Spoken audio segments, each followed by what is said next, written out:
made Louisa watch a horror movie. Give me a heart attack. That's what I do.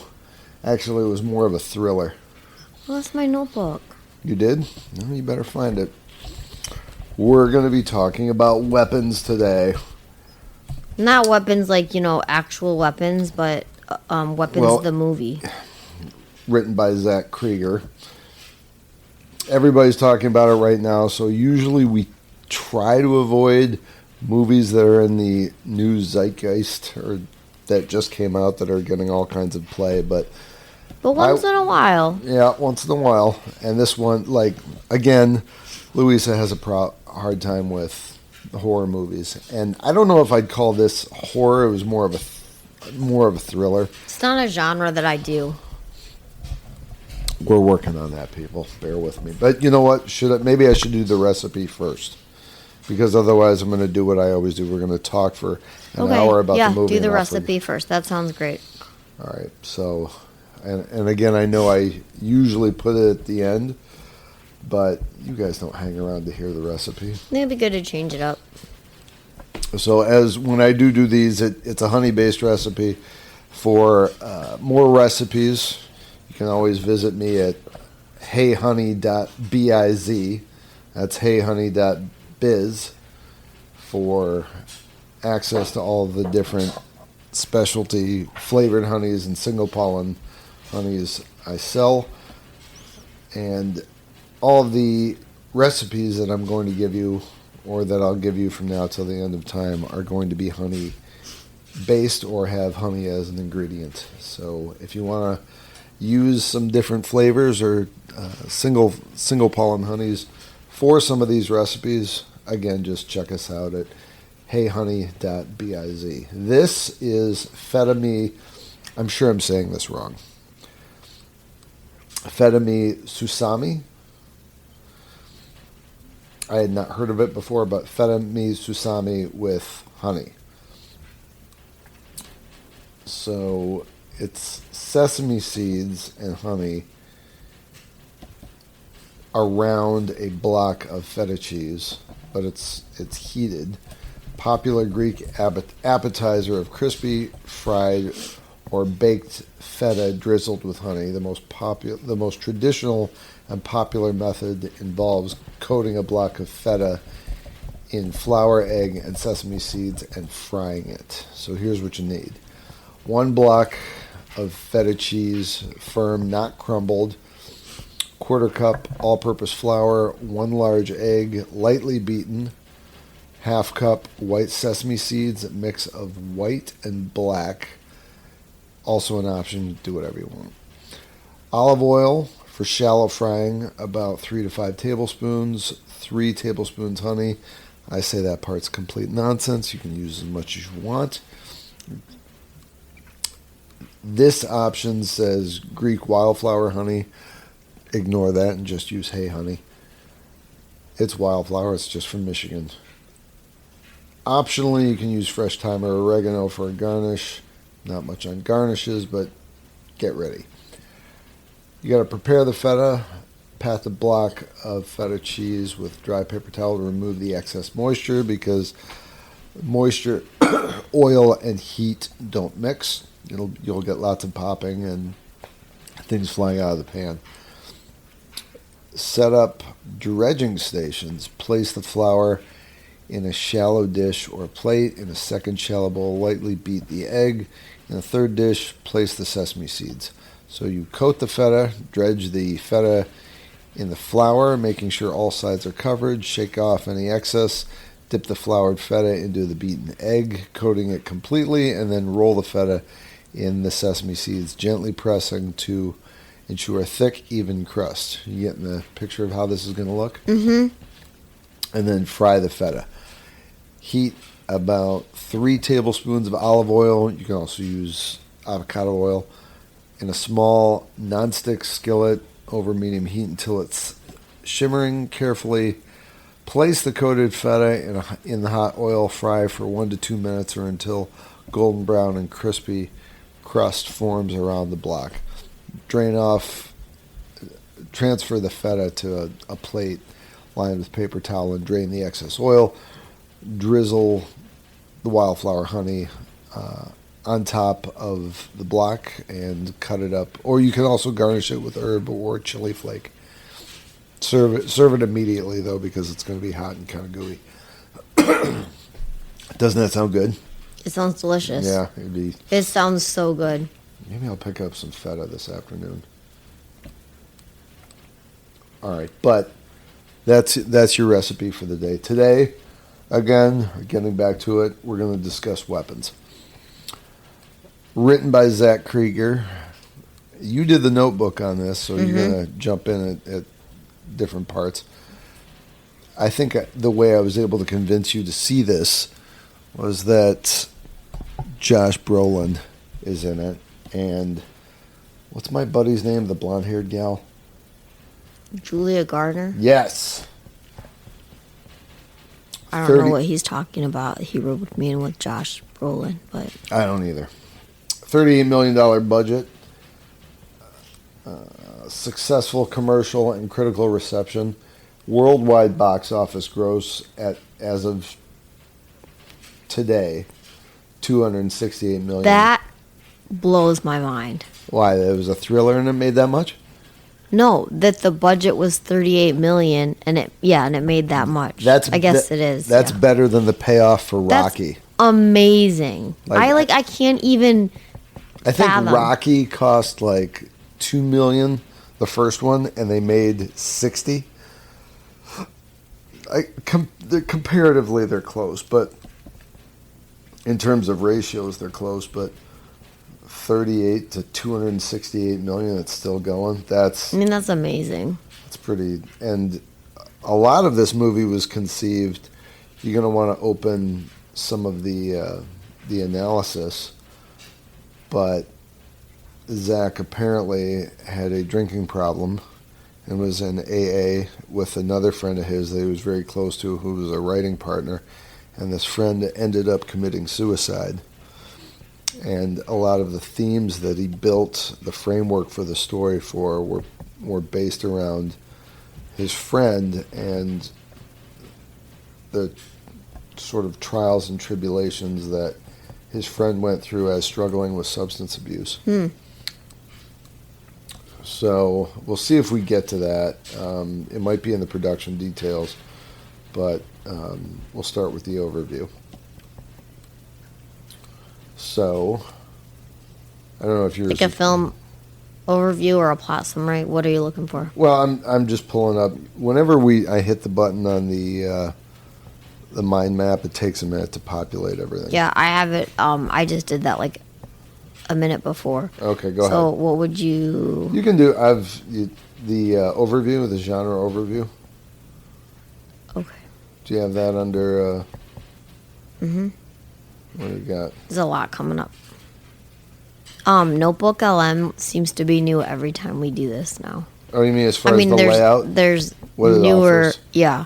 Features? Like in the beginning, it was like one way, and I kind of got used to it. But now there's like all these other features that pop up. Yeah, and I'm like, wow.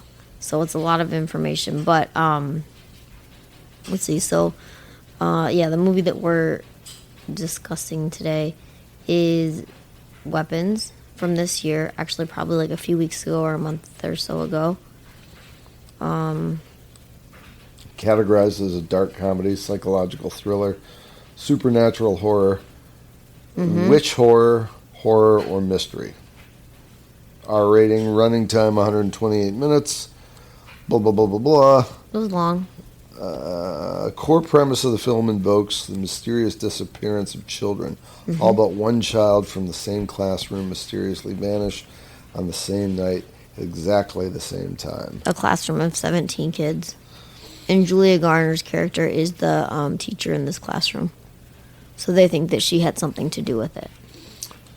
Yeah, there's only one kid left over, this kid, Alex. And everybody assumes that Julia's character is just... Is that... We haven't gotten to the cast of characters yet. No. But you can still say what you're going to say. Well, they just assume that she's the adult. She had something to do with it. Yeah. So they have a school assembly for all the parents because they're all freaking out and trying to find their kids. And she goes up to give a speech, like just to say that I'm as bewildered as all of you parents, and I love your children. And parents aren't having it. They're like, "You fucking witch! You like, we're gonna figure out what you did. We're coming after you." Mm-hmm. Which is fun because it's all group mentality. The like hysteria and how it breeds is it's believable. Set in Maybrook, Pennsylvania. This was the interesting part. Presented in a nonlinear narrative. So, I liked the way it was presented. Yeah, there's what is it, 6? Chapters? 5? Well, there's different characters. So they've got Julia, Josh Brolin, principal, drug addict, the cop.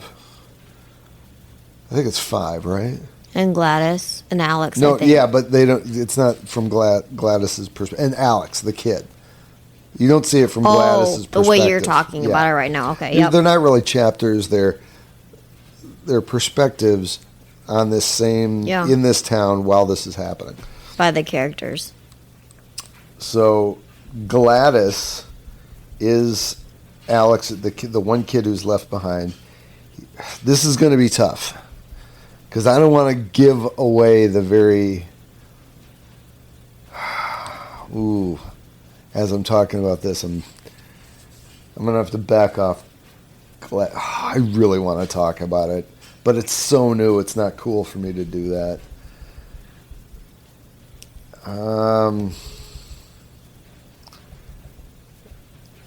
Yeah, so I'll talk about the points that don't revolve around, because the movie is, you can't figure out what happens to these kids. No. And when you do figure it out,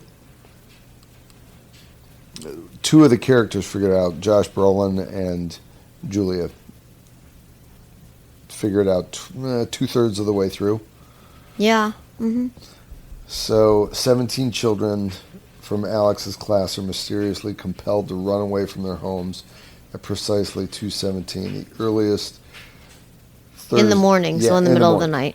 Mm-hmm. Investigators Justine Gandy is Julia Garner.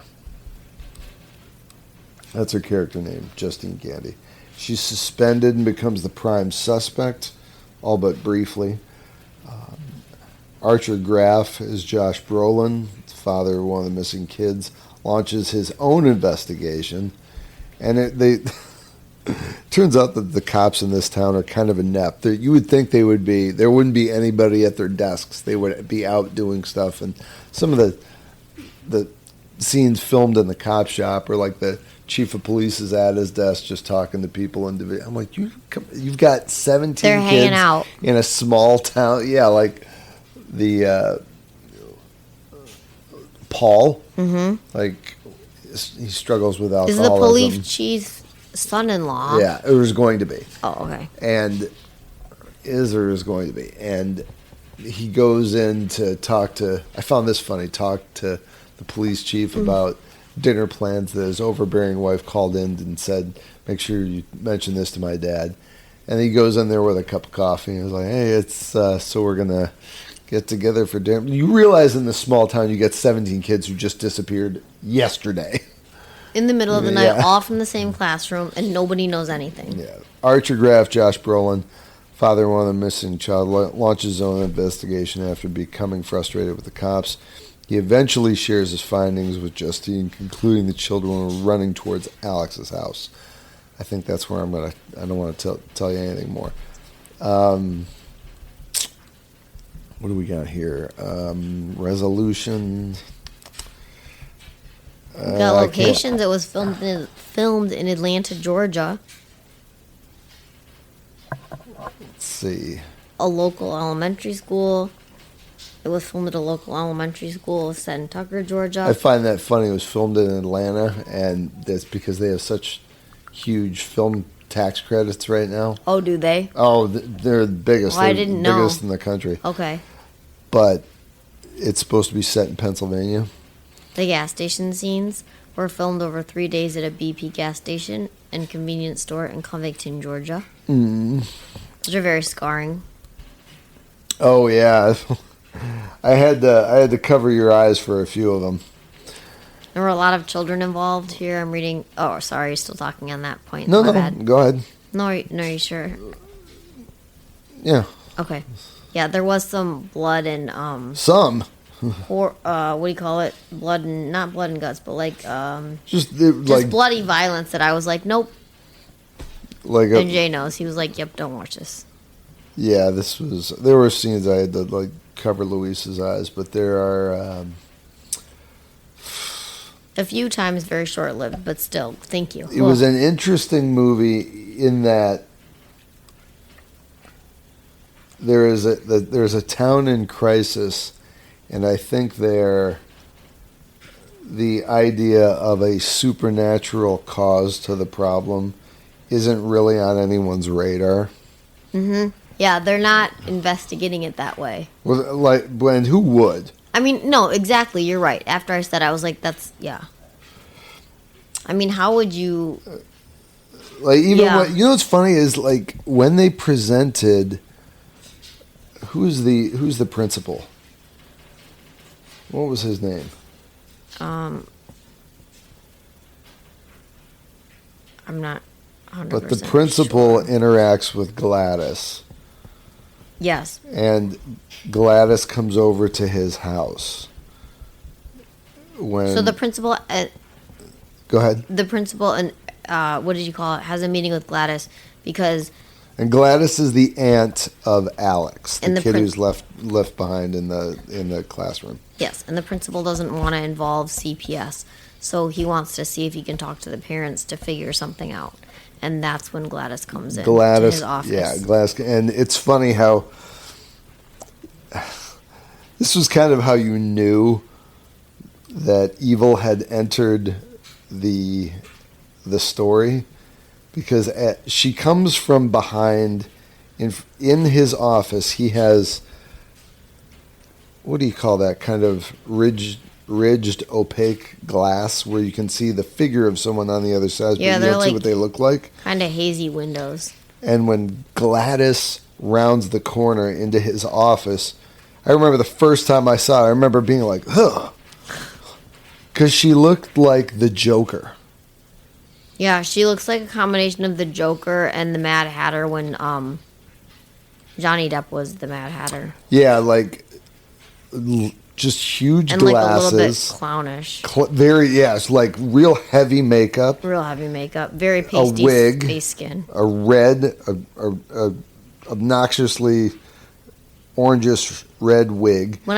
And spectacularly almost not neon, but like pastel-y clothes, like from the 60s. Yeah. But like exaggerated. Very much Something so. that like Cesar Romero would have worn when he played the Joker in the 60s. The old campy Batman. Okay.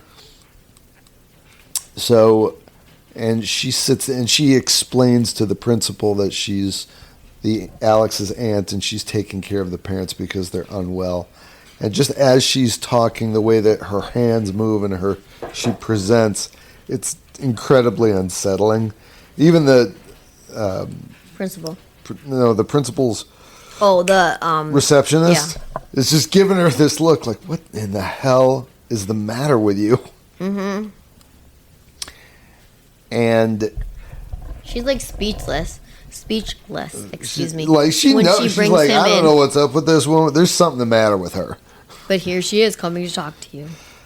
And then she appears at the principal's home on a Saturday.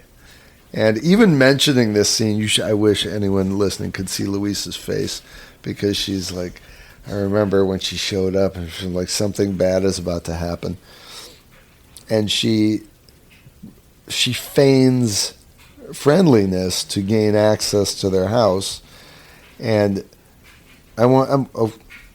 with respect for people who want to see the movie, I'm not going to tell you what happens, but you see how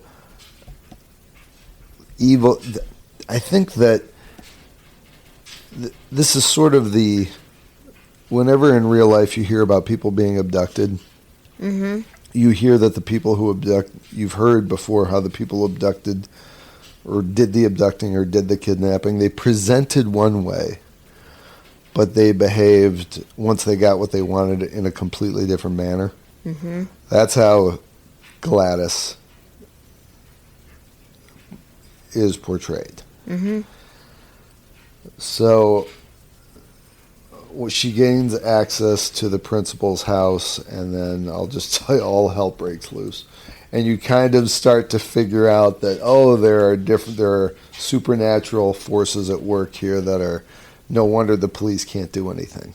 So they wouldn't know where to start. It'd be an interesting thing to ask a group of cops, like, let's just suspend disbelief for a second. Yeah. If you were to see this firsthand, what would you do?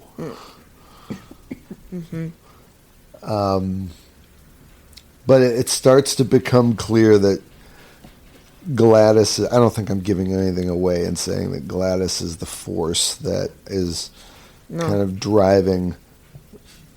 She's the antagonist of this movie. Let's see. Bidding war. Spec script for weapons prompted an intense bidding war. God, that's like every writer's dream in Hollywood, isn't it? Mm-hmm. Between several studios, including Netflix, TriStar Pictures, Universal, New Line Cinema. New Line secured the rights after offering $38 million to cover all costs, and Cregger received $10 million as a writer, director, and producer, along with final cut privilege. Ooh, that's cool. Yeah. That's usually tough for a director to get, pending a test screening reaction. Guaranteed theatrical release. Universal offered $7 million, less than Warner Brothers. That's a lot less. Yeah. A lot less. Well, I think it's the executives at New Line knew what they were paying for. It's like, we'll pay 10, we'll pay 20, whatever. Yeah. We're gonna make 200 and something on it. Right. It doesn't cost that much, and it didn't cost that much to make. That's the thing I can't believe that. Well, that's the thing with horror movies is, as far as a business model, they're pretty great because they typically don't cost much to make, especially if they're set in real life. You got to pay for some locations. Typically, you don't pay much in casting or actors because a lot of big names don't want to do horror movies. So you get B-rated, you get B and C level actors, and this was especially true in the 80s and 90s. You get lower tier actors, so it didn't cost that much for casting, and then you have a makeup department that does any of the gore and the blood and that stuff. But as long as you have a good script and you can produce some scares, you can make some decent money with them. Let's see here. What is this? Million in other territories.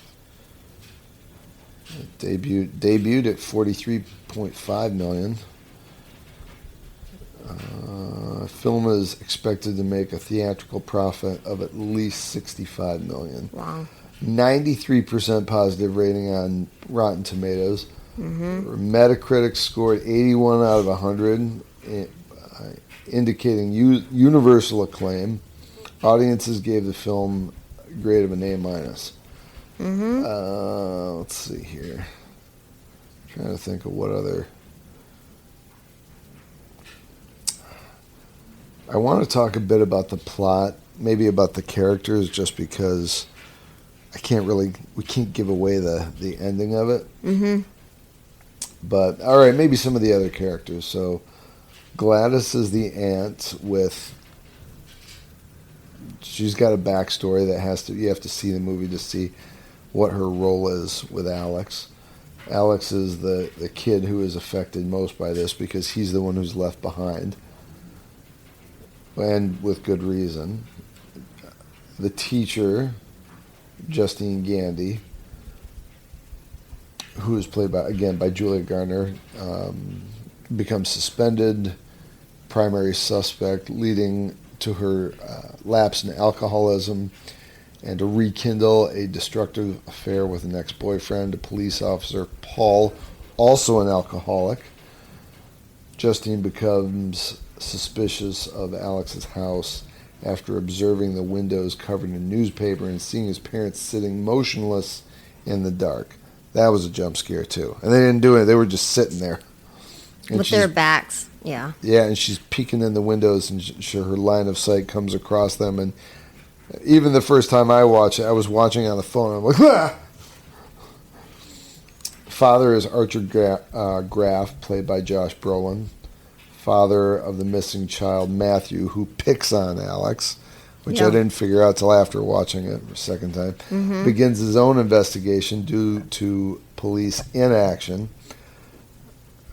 He starts reviewing doorbell camera footage and discovers that the missing children's paths were converging at the same spot. James is a homeless drug addict, played by Austin Abrams, who I found this interesting. I saw in a interview that he was one of the original people cast, and the director had to. It took like a year before they actually had like a full deal in place, but he wanted this Austin Abrams. He wanted him bad. And Austin committed to it, and he just hung around for a year. He's like, I'll do it, and he just stuck with it for the entire negotiation until they were ready to actually. And he turned down other stuff apparently, so he could do this movie. So James attempts a burglary at Alex's home. He discovers the missing children in a trance-like state in Alex's basement. Tries to alert the cops to claim the reward, but he's intercepted by Officer Paul. And this is where Notebook gives us the resolution, which I'm not going to read to you. So deal with that, because I'm not about making spoilers or producing spoilers. Actually, we already have that one, so...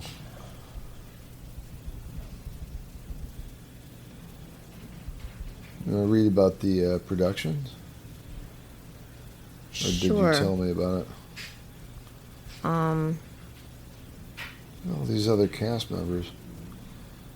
There's just a lot of interesting information. Labor disputes. Production delays caused by the 2023 Hollywood labor disputes. Several key actors had to drop due to scheduling. I think that was the thing, is the Austin kid didn't. Oh, Pedro Pascal. Yeah, I was just going to say the same thing. And he's in everything right now, so he couldn't...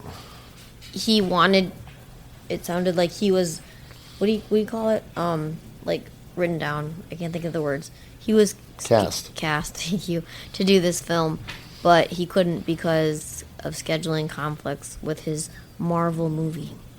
Actors who stayed: Austin Abrams and June Diane Raphael were cast between May and July 2023 and remained in the film. Casting successfully resumed in February 2024 and was completed that May before filming began in Atlanta.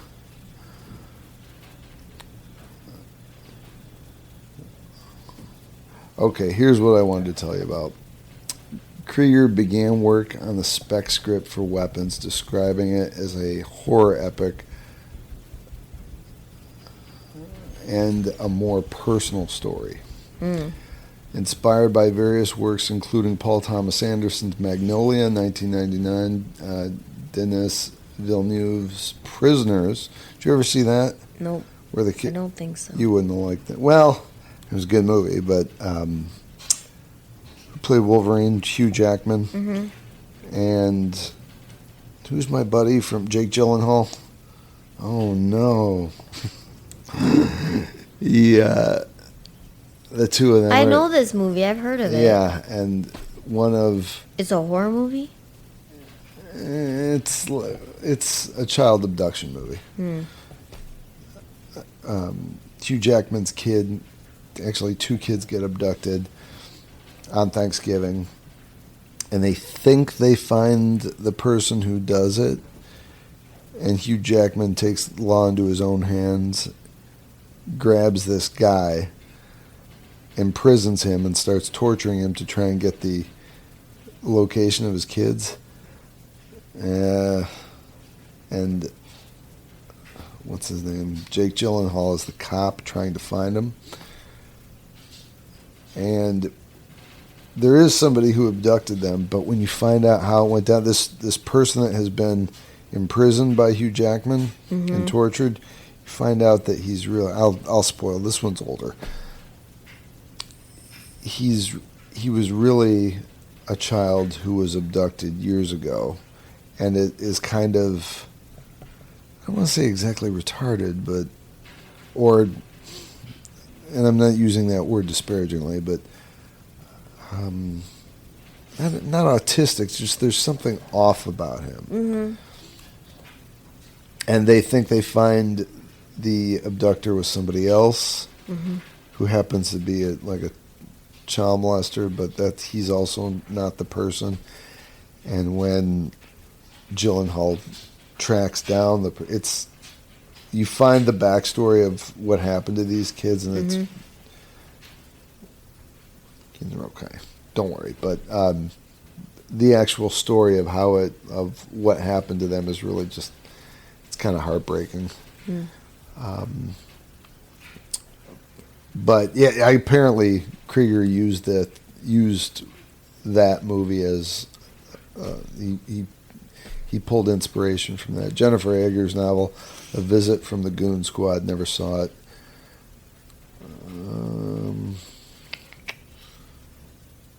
Script immediately sparked a fierce bidding war. No, we already talked about that.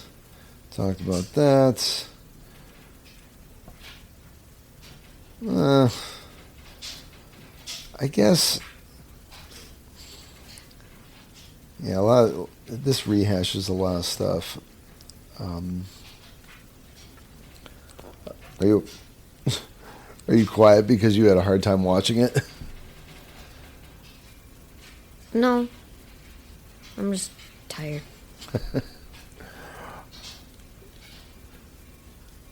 If you were gonna watch, I think what was interesting about this for me watching this with you is that you're not normally.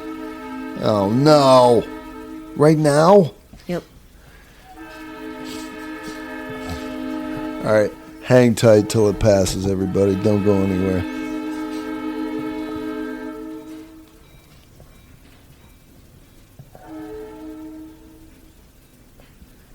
Wait a minute. What happened?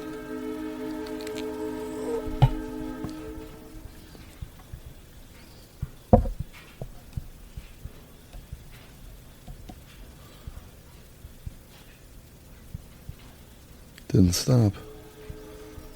Oh, wait a minute.